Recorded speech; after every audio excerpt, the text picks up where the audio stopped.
welcome here. If you're new here, my name is Rebecca. If you're not new here, welcome back. Thank you for coming back and watching another video. So I started on my journey to minimalism probably like 5 or 6 years ago, and I've definitely made some mistakes along the way. It certainly hasn't been a linear, straight, and easy path. So in today's video, I thought I would share some lessons and some mistakes that I made along the way to hopefully help you on your journey. And this video was actually inspired by a couple videos that I watched recently, one by Ashlyn Eaton and one by Sarah Therese. I think they actually partnered together to do a similar video, and I found it really fascinating. But at the same time, I was watching it and I was like, oh, I have a whole different set of lessons learned and mistakes made, so I thought that I would share. But shout out to both of them for inspiring today's content. All right, with all that said, let's get started.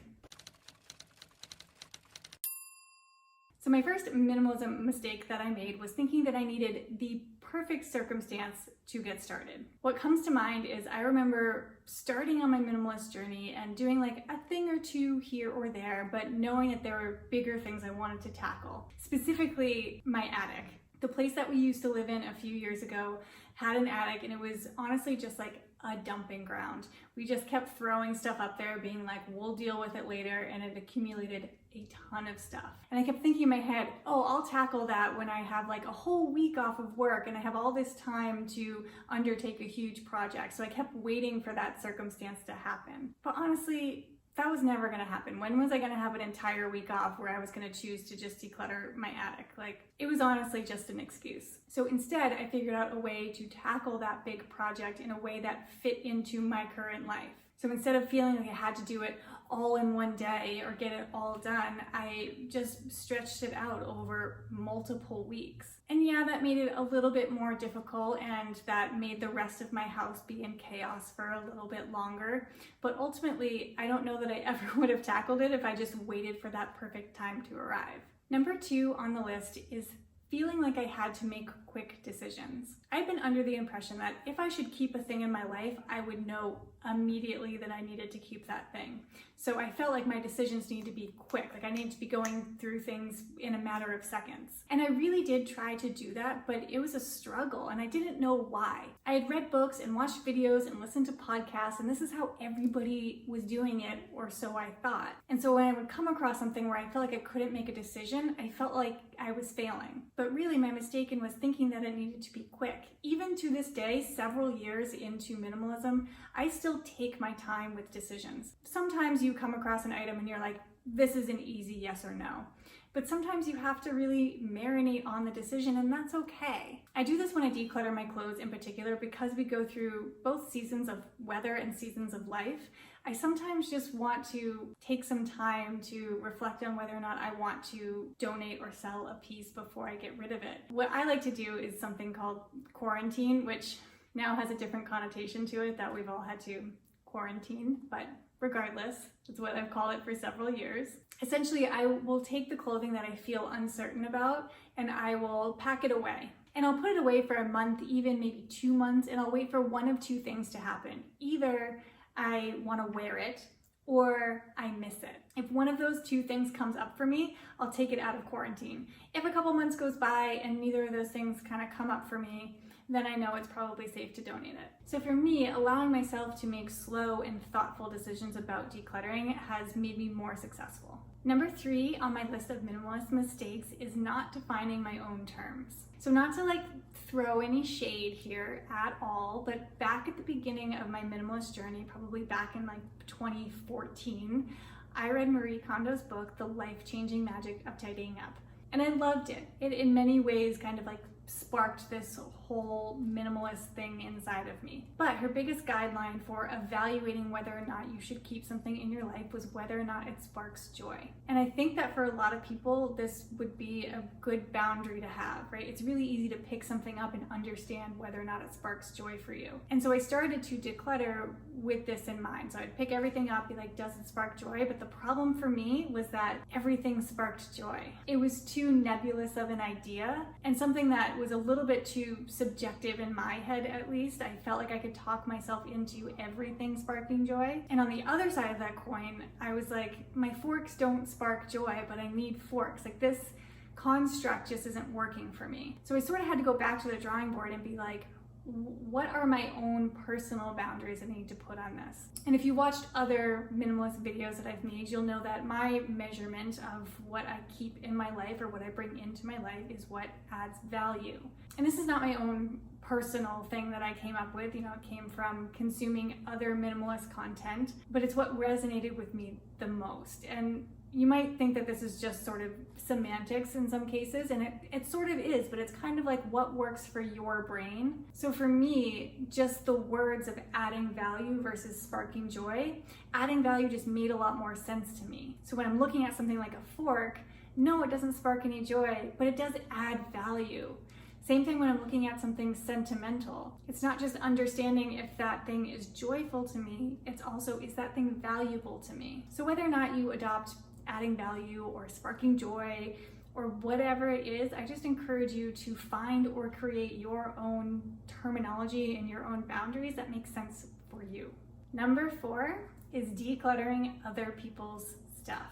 I have mentioned this in a few other videos, but it's worth mentioning again here. I did this, sorry. Projecting your value system on somebody else, be it a roommate or a spouse or a family member, just always isn't the best route to go in minimalism and in life. And I definitely did this. I certainly decluttered things that did not belong to me, and I learned the hard way that that was not going to help anybody. At least for me, I kind of had this thought in my head that if they're not using it, they're not going to miss it, they're never going to notice it's gone, like who cares if I just get rid of it for them? But even if they're not going to notice, if you want that person to come along with you on this minimalist journey, they have to understand the benefits for themselves. Yes, it's not your stuff, so you probably shouldn't be getting rid of it anyways, but also the best way for them to understand the benefits of this lifestyle is for them to actually undergo the process of decluttering and getting rid of things. And plus, it'll just build more trust in the relationship to not be doing those sorts of things behind their back. And sort of related to this is number 5, and that is to communicate to friends and family close to you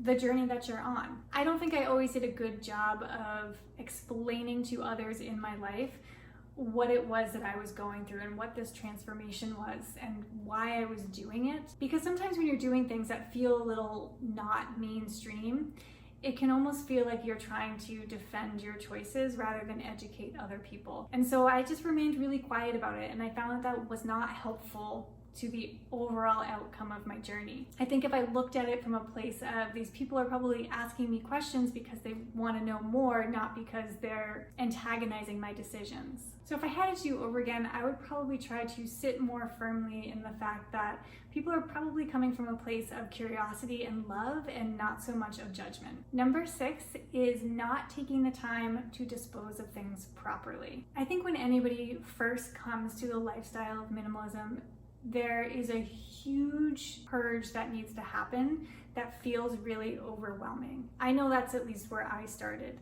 There was just so much stuff and I just wanted it gone. And so to do this huge first purge, we got a dumpster and threw things in it and got rid of the dumpster. Now there was definitely some stuff that we donated, but by and large, we just kind of were like, just throw, just get it out of our lives. And at the time, I really do think that's what we needed to do just to get it done. But if I had allowed myself a little bit of time and not been so frantic and just like, I just need this stuff out of here, I probably could have been more thoughtful with the disposal than just like getting a dumpster and throwing it all away. So I would say if I do have a regret on this journey, it is that I didn't take the time to get rid of things in a way that was a little bit more gentle for the earth. And even now I have to remind myself to do that. It's so hard when you think, well, I could just do this one step and just throw it in a landfill, or do these 4 steps to properly dispose of it. It's so hard to be like, okay, I'm gonna take the time to do the 4 steps. But ultimately, I wanna be as mindful getting rid of things as I am bringing things into my life.